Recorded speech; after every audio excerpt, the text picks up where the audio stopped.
কি করেন আমরা আপনাকে মাটি ঠেকাইতে বলছি, আর আপনাদের মাটি কেটে কেটে আর নদীর পানিতে আরো ভাসাইতেছেন, আরো কাটতে যাচ্ছেন, বড় নাকি? তো উনি বলতেছেন জিধার আল্লাহ है जिधर मौला है उधर खाजा अहलुल्लाह है।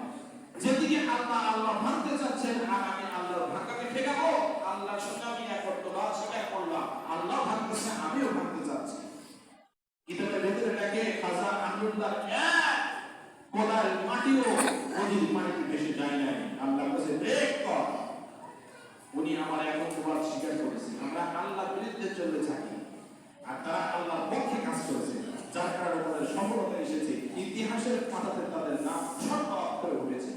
আর আমাদের নামটা স্বর্ণ অক্ষরে কেন ওঠে না?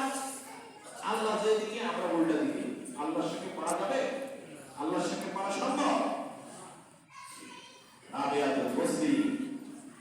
আল্লাহর সঙ্গে একত্ববাদ করেছে, একত্ববাদ স্বীকার করেছে। আল্লাহ বলছেন দুনিয়াতে বিবাহ করার দরকার নাই, বিবাহ বর্জন করেছে। এইরকম বহু বিখ্যাত মানুষ পৃথিবীতে চলে গেছে যে তারা আল্লাহর মহব্বত নিয়ে এত পাগল যে আল্লাহর মহব্বত ছাড়া আর এই মহব্বতটাকে আর কাউকে দিতে চায়। আমাদের এক ওস্তাদ ছিলেন দারুল উলুম দেওবন্দের ওস্তাদ ইয়াকুব নানতুবি রহমাতুল্লাহ আলাইহি। উনি বিবাহ করেননি। ওনার ওস্তাদ বিবাহের প্রস্তাব দিয়েছে তার বিয়ের সঙ্গে।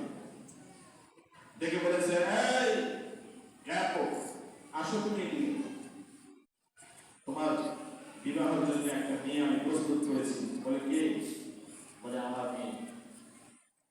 তো বলছে উনি সফর করতেছে, বলে যে আপনার মেয়েকে মহব্বত করতে হবে, বিয়ে করলে বিবি হিসেবে তাকে মর্যাদা দিতে হবে, কিন্তু আমার হৃদয়ের ভিতরে যে আল্লাহ আছে, আমার হৃদয়ের ভিতরে যে একটা আসন বসানো আছে, ওই আসনে যে একজন আছে, ওই আসনে আবার আরেকজনকে বসাবো কেমনে?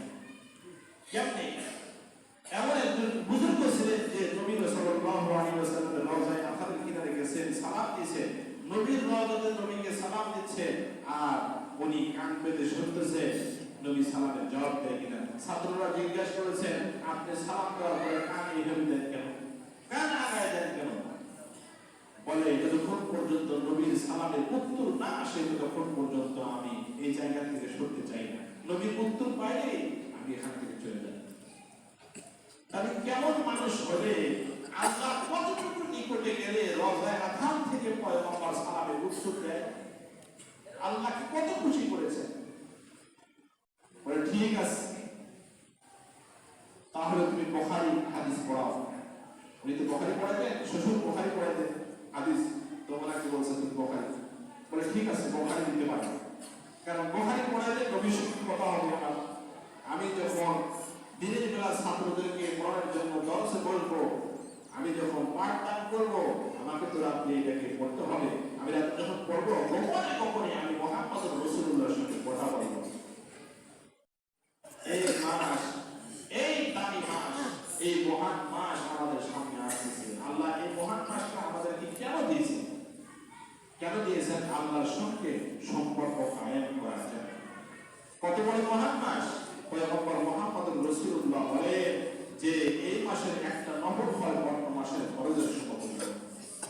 আর একটা ফরজ ইবাদত করলে, ফরজ আমল করলে, অন্য মাসের 70টা ফরজ করলে যে পরিমাণ সওয়াব হয়, এক ফরজে ওই পরিমাণ সওয়াব হয়। তাহলে মাসটা ছোট না বড়? কেন বড় হলো? আল্লাহ সুবহানাহু ওয়া তাআলা কোরআনে কারীমের ভিতরে বলেন শাহরু রমাদান আল্লাযী উনজিলা ফীহিল কুরআন হুদাল লিন-নাস। এই মহান মাসটা এই জন্যই মহান যে এই মাসে কোরআন হাকিম নাযিল হয়েছে। সালমান ফারসি বলে পয়গম্বর মুহাম্মদ রাসূলুল্লাহ বলেছেন যে এই মাসে সবচেয়ে দামি জিনিস নাযিল হয়েছে সেটা হলো কোরআন হাকিম। দামি জিনিস আমরা দামি জায়গায় রাখি, ঠিক না? বাথরুমের টিস্যু আমরা কোথায় রাখি? বাথরুমে রাখি, তাই না? বদনা বাথরুমে রাখি। আমার বইয়ের স্বর্ণ অলংকার গহনা আমি কোথায় রাখি? বাথরুমে রাখি। কোথায় রাখি? শুধুমাত্র ট্রাঙ্কে না, বাক্সতে না, বক্সে না, কোথাও রাখি আমরা? একদম সেতুকের ভিতরে এমন সংরক্ষিত জায়গায় রাখি যেখান থেকে হারানোর কোনো সম্ভাবনা নাই। চোর আসলেও, ডাকাত আসলেও ওখানে নিতে পারবে না। কেন নিতে পারবে না? ওর ভিতরে অনেক সুরক্ষিত জায়গার ভিতরে কেন রাখছি? ওই জিনিসটা কি? দামি। আল্লাহর পয়গম্বর বলেন 7 আসমানকে আল্লাহ সুবহানাহু ওয়া তাআলা বানাইছেন সিদরাতুল মুনতাহা। সিদরাতুল মুনতাহার উপরে কোন ফেরেশতা উপরে যাওয়ার যোগ্যতা নাই। সিদরাতুল মুনতাহার উপরে বিশাল এরিয়া, লা মাকান লা সামা, তারপরে জান্নাত, তারপরে আল্লাহর কুরসি।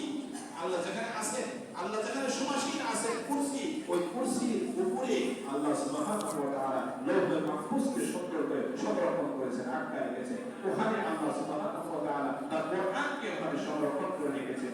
আল্লাহ যখন প্রয়োজন আল্লাহ ততটুকু করে ওখান থেকে ফেরেশতার কাছে সপ্তম আকাশে উপরে সিদরাতুল মুনতাহার নিচে ফেরেশতাকে থেকে ফেরেশতা দুনিয়ার জগৎ নিয়ে আসে। ওই মহান যিনি, যেটা আল্লাহ আরশের উপরে সংরক্ষণ করেছেন, ওই পানিটাকে যে মাসে নাযিল হয়েছে সেটা হলো রমজানুল মুবারক।